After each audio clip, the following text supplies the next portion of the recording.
여러분 안녕하십니까? 오늘 1월 4일 월요일 아침입니다.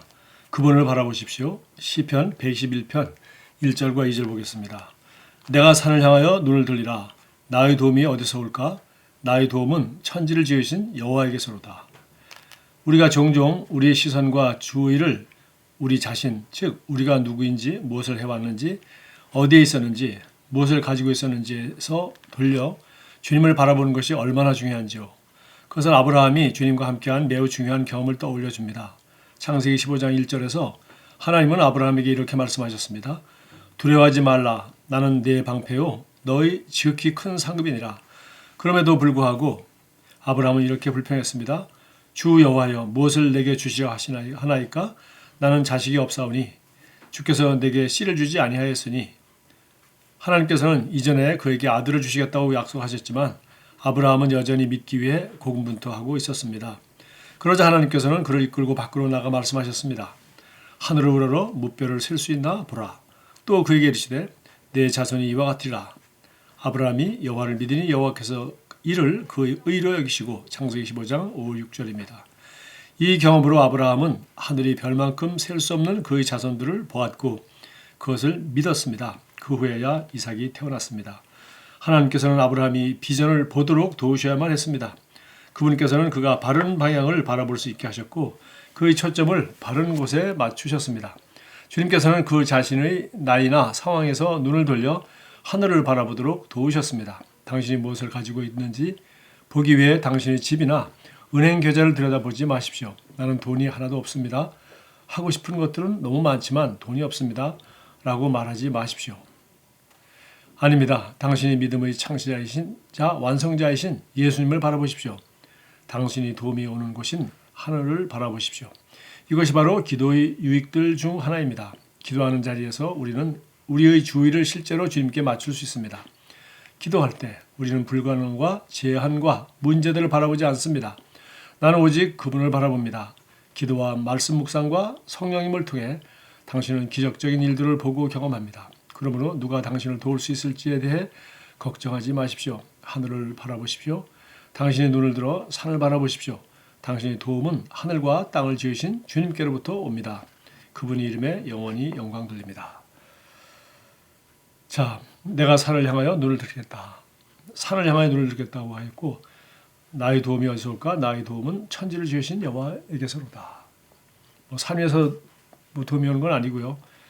사실은 그냥 우리가 좀 더 미루 해석해 보다면 바로 예루살렘 그 성전이 바로 건축된 곳이 예루살렘이라는 그 사실은 작은 큰 산 같지는 않고 그냥 언덕과 같은 그런 산 위에 그 야베스 족속이 살고 있던 그 산지를 점령한 것하였고 거기에 다윗이 드디어 이제 성전을 건축하였습니다. 그래서 산을 향하여 눈을 본다는 건 바로 성전이 건축된 그곳. 그렇게 우리가 다윗의 시 121편 다윗이 쓰니까 그렇게 볼 수가 있고요.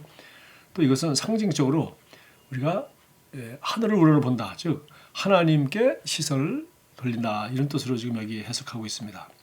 실제로 창세기 15장에 하나님께서 아브라함이 정말 믿음이 없어서 하나님이 물론 오래전에 말씀하셨지만 그 약속이 이루어지지 않으니까 아들을 주겠다고 했는데 아들이 아직 태어나지 않으니까 아브라함이 이제 믿음이 이제 생기지 않은 거죠. 그때 하나님은 아브라함을 밤에 밖으로 나오라고 하늘의 별들을 바라보게 하시고 그들 내가 셀 수 있나 한번 보라. 그러니까 셀 수 없다. 라는 말이죠. 그러나 네 자손이 하늘에 네가 지금 바라본 저 별과 같이 많게 될 것이야. 라고 했을 때 아브라함은 그때 처음으로 믿었다고 되어 있습니다. 그래서 그것을 의로 여기셨다고 되어 있어요. 창세기 15장. 그러니까 아브라함이 그 전에는 처음에는 믿었겠죠. 믿었지만 현실 보니까 자기나 자기 부인이나 이제 아이를 못 낳게 됐는데 하나님은 그렇게 말씀하셔서 이거 되겠나 하는 그런 의심이 이제 들었겠죠. 그래서 세월이 지나도 계속 자녀가 없으니까 이제는 믿음이 없는 상태였는데 다시 하나님께서 그를 밖으로 불러서 밤하늘의 별을 바라보고 세보게 한 다음에 이와 같이 내 자녀가 많게 될 것이다 하실 때 아브라함은 믿을 수 있게 되었습니다. 이래서 이걸 가리켜 우리가 소위 조영기 목사님은 그 유명한 바라봄의 법칙이라고 이렇게 말씀을 했어요. 바라봄식. 사실은 이것은 히브리서 11장 1절에 믿음은 바라는 것들이 실상이며 그래서 바라는 것은 내가 마음으로 원하는 것이죠. 욕망하는 것. 그러니까 마음으로 꿈꾸는 것. 그래서 다른 말로 이제 비전이라고 합니다. 비전은 마음의 눈으로 보는 거지 우리 맨눈으로 보는 건 아니잖아요. 그죠? 마음의 눈으로 보는 것입니다. 물론 우리 눈도 굉장히 중요한 역할을 하죠. 여러분 알다시피 빌 클린턴 대통령이 뭐 고등학교 때인가 케네디 대통령을 만나서 쳐다보면서 찍은 사진 참 유명합니다. 그때 그는 나도 장래 미국 대통령이 될 거야 라는 그런 각오를 한 것 같습니다. 그래서 롤 모델을 바라보는 것이죠. 한번 만난 것 그때 그것을 자기 마음에 새기고 나도 이런 사람이 돼야지 하는 것이죠. 우리 반기문 유엔 사무총장도 그 케네디 대통령 만났던 그 사진이 지금도 있죠. 그래서 정말 그 학생 때 어떻게 그렇게 뽑혀가서 그런 탁월한 정치 미국의 대통령을 만나고 정치 지도자를 만나면서 그런 외교관으로서의 꿈을 키웠다고 합니다.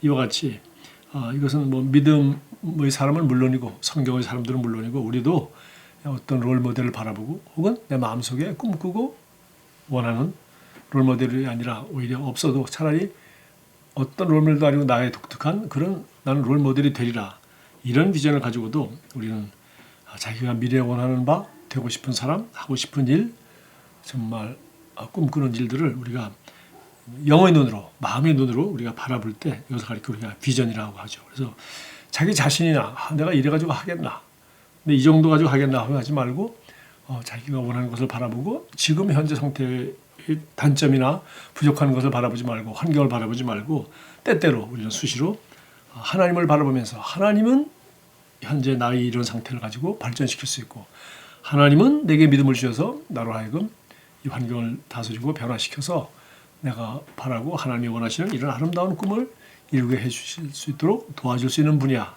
그래서 내가 산을 향하여 눈을 들리라. 나의 도움이 어디서 올까? 바로 나의 도움은 천지를 지으신 여호와에게서로다. 그래서 하나님이 나를 도우셔서 내게 능치 못함이 없는 그런 상태로 이루어나갈 거야 라는 것이 바로 믿음의 고백이죠. 그래서 자 여기 아브라함이 자기 몸이나 환경이나 사라의 몸을 바라보지 않고 바로 하나님의 능력을 바라보도록 그러니까 시선을 돌리도록 하나님은 밤하늘을 별들을 바라보도록 시선을 돌렸을 때 또 그것을 이렇게 분명하게 눈으로 우리 육체의 눈으로 보게 되었을 때 그런 마음의 눈으로도 드디어 볼 수 있게 되었고 우리 영으로도 믿을 수 있게 되었습니다. 그래서 여기 이제 그런 것이 바로 뭡니까? 기도죠. 기도는 보통 우리가 뭐 많은 비유를 씁니다. 그래서 앞뒤 좌우 사방이 다 막혔을 때 열린 곳은 하나밖에 없다. 그것은 바로 하늘이다. 그래서 하늘을 쳐다봐라. 즉 기도하라. 천지를 지으신 하나님께서 나를 도와달라고 기도하라. 근데 뭐 똥망무하나로 능력 달라고 뭐 해달라고 뭐 자꾸 이렇게 빌고 하기도 하는데 옛날에 참 그런 기도 많이 강조했죠. 너는 내게 부르짖으라. 내가 응답하겠다. 밤낮으로 부르짖으라. 응답하겠다. 그런데 사실은 하나님이 약속한 건 부르짖을 필요가 없죠. 하나님이 약속을 믿습니다. 그래서 그 믿음으로 우리가 행하고 믿음으로 하나님이 그 다음 단계 지금 어떻게 행하기를 원하시는지 그런 것을 여기 나와 있는 것처럼 기도와 말씀 묵상과 성령님을 통해라고 돼 있어요. 당신은 기적적인 일들을 보고 경험합니다. 그러니까 기도는 하나님을 바라보는 행위이고 하나님의 뜻을 구하는 행위이고 또 하나님께 도움을 구하는 행위입니다. 그러나 말씀 묵상과 말씀에 약속한 대로 이미 말씀에 여기 다 계시된 걸 갖다가 이거는 보지 않고 엉뚱한 데 가서 기다리면 하루 종일 기다리고 열심히 기다리고 정말 부르짖어 기다려도 오시지 않죠. 왜? 엉뚱한 장소에 기다리면 안 되거든요. 그러니까 하나님 말씀은 이미 계시되었고 약속되었고 우리가 주장할 수 있는 말씀을 우리가 주장할 수 있고 그래서 이 말씀에 근거해 하나님 앞에 기도해야 되고 말씀에서 약속한 대로 그 자리가 있어야 되는 것이지 우리가 이 말씀을 잘 모르고 그냥 지성이면 감천을 옛날에 미신 섬기듯이 하나님 앞에 부르짖고 뭐 애걸하고 구걸하는 그런 것은 하나님의 자녀가 해야 될 행위가 아니라는 걸 우리가 알고 있습니다. 그리고 여기 기도와 말씀 묵상과 성령님 바로 성령님은 우리가 기도할 때 말씀을 묵상할 때 성령님은 바로 우리에게 가르쳐 주시고 고쳐 주시고 말씀하시고 우리 믿음을 새롭게 하시는 분입니다. 그래서 바로 우리가 이렇게 그분을 바라본다는 것은 바로 기도한다는 것이고 말씀을 묵상한다는 것이고 그리고 성령님께 귀를 기울인다는 겁니다. 그래서 다른 것을 다 잘라버리고 그래서 우리가 이렇게 하기 위해서 연말 후 연초에 금식하기도 하고 또 하루 이틀 사흘 시간을 내어서 혼자 성경책 한 권, 노트 한 권 들고 가서 기도하면서 말씀을 묵상하고 읽으면서 성령님의 음성을 통해서 하나님이 나를 위해 예배해 놓으신 새해의 아름다운 계획들을 바라보고 정말 구할 수 있는, 인도받을 수 있는 그런 좋은 시간을 가질 수가 있겠죠. 자, 우리 여기 참고 성경은 잠언 23장 7절을 했습니다. 무릇 그 마음의 생각이 어떠하면 그 사람됨도 그러하니. 그래서 우리 세 번역으로 그 마음의 생각. 그래서 what he thinks is what he really is라고 우리 굿뉴스에서 번역했어요. 사람은 뭐 겉모습도 있고 뭐 여러 가지 있지만 그 사람의 가장 핵심은 그 마음의 생각이 어떠하면 그 사람됨도 그러하다. 좋은 생각을 하는 사람은 좋은 사람이 되고 나쁜 생각을 하면 나쁜 사람인 거죠. 그래서 부정적인 생각을 하면 부정적인 사람인 것이고 긍정적인 생각을 하면 긍정적인 사람. 말씀에 입각해서 하나님을 믿는 사람은 믿고 하나님의 말씀을 생각하는 사람은 믿음의 사람, 그리고 사람의 방법이나 생각만과 환경만 바라보면서 흔들리는 사람은 믿음이 없는 사람. 빌립보서 4장 8절도 유명한 구절이죠. 마지막으로 형제자매 여러분, 무엇이든지 옳은 것과 무엇이든지 순결한 것과 무엇이든지 사랑스러운 것과 무엇이든지 명예로운 것과 또 덕이 되고 칭찬할 만한 것이면 이 모든 것을 생각하십시오. 이런 것만을 생각하라. 기도하겠습니다. 사랑하는 아버지, 저를 탁월함과 성공과 승리와 풍성함의 자리로 인도하심에 감사드립니다. 저는 당신의 말씀에 고무되어 바른 생각을 하고 바른 말을 하며 오늘 지을 삶에서 말씀이 맺는 결과들을 받습니다. 예수님으로 기도합니다. 아멘. 좋은 하루 보내십시오.